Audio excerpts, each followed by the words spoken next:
Audio Jungle.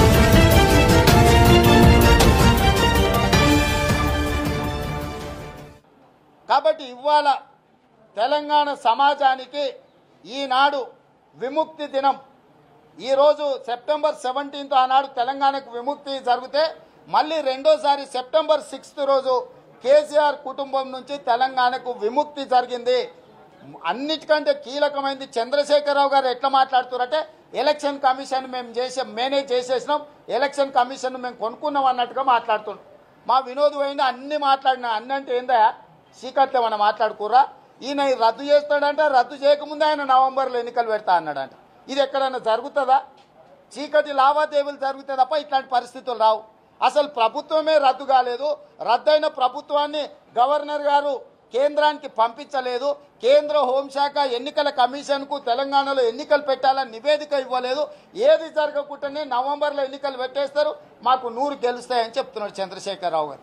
అంటే రాజ్యాంగబద్ధమైన సంస్థలను ఎంత అవహేళనగా చంద్రశేఖరరావు గారు మాట్లాడుతున్నారో మనం ఆలోచన చేయాల్సిన అవసరం ఉన్నది.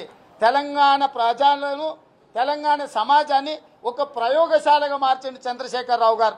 ఆయన పిచ్చికి పరాకాష్ట. ఆయన తెలుగుదేశం పార్టీతో మీరు పొత్తు పెట్టుకుంటారా అని, ఆంధ్రలో చేతుల పెత్తనం పెడతారా అని. బాగానే ఉంది నీ ప్రశ్న. సమైక్యాంధ్ర కోసం రాజ్యసభలో రాజీనామా చేసిన హరికృష్ణ గారికి స్తూపం కడతాను, సంతోషం హరియన్న గట్టు. మరి 1569 మంది అమరవీరులు చచ్చిపోతే స్తూపం కడతా అన్నావు కదా, తట్ట మట్టి కూడా తీయలేదు కదా ఈ రోజు వరకు. అంటే తెలంగాణ కోసం ఆత్మ బలిదానాలు చేసుకున్న అమరవీరుల కుటుంబాల జ్ఞాపకార్థం కడదామన్న స్తూపానికంటే ఎన్నికలలో ఓట్లకు అవసరమైన అరణ్య స్తూపం నీకు అంత అర్జెంటుగా పనిపడ్డదా? ఇంతకంటే దివాళకోరు రాజకీయం ఎక్కడన్నా ఉంటుందా? మీరు అందరూ కూడా ఆలోచన చేయండి. కాబట్టే మా శాసన మండలి సభాపక్ష నాయకుడు పెద్దలు షబీర్ అలీ గారు చెప్పినట్టు నీ గతి శ్రీకృష్ణ జన్మస్థానమే. తండ్రి కొడుకులు ఒక దాంట్లో ఉండాలన్నా, పక్క దాంట్లో ఉండాలన్నా, అల్లుడిని తండ్రి కొడుకుని అందరిని ఒక దాంట్లో వేస్తే మాత్రం ఏదో రాత్రిపూట కేసీఆర్ పీక విసికే ప్రమాదం ఉంది. 9 నెలలు ఉండాల్సిన దాన్ని అర్ధాంతరంగా పుట్టుకు అనిపించినావు. ఇప్పుడు చూడు మాకేం గతి పట్టిందో, నీ తొందరపాటు నిర్ణయాలు మాకే గతి తీసుకొచ్చిందో అని.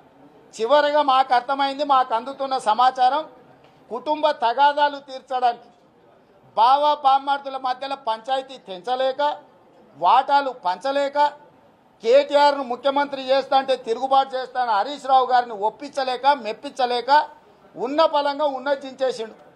పంచుకోనికే కష్టమైతే 100 రూపాయలు చెరసగం చించుకున్నాడు అంటే వెనకటికి ఇవ్వడు, నువ్వు సగం నేను సగం అని. ఇవాళ వాళ్ళిద్దరి కొడుకు కళ్ళునికి వంచలేక చంద్రశేఖరరావు గారు ఉన్నకుండా వలగొట్టిండు. ఏంటండి వీడియో నచ్చిందా? అయితే ఓ లైక్ వేసుకోండి, లేదంటే ఓ కామెంట్ చేయండి. ఎప్పటికప్పుడు మా వీడియోస్ చూడాలంటే సబ్స్క్రైబ్ చేసుకోండి.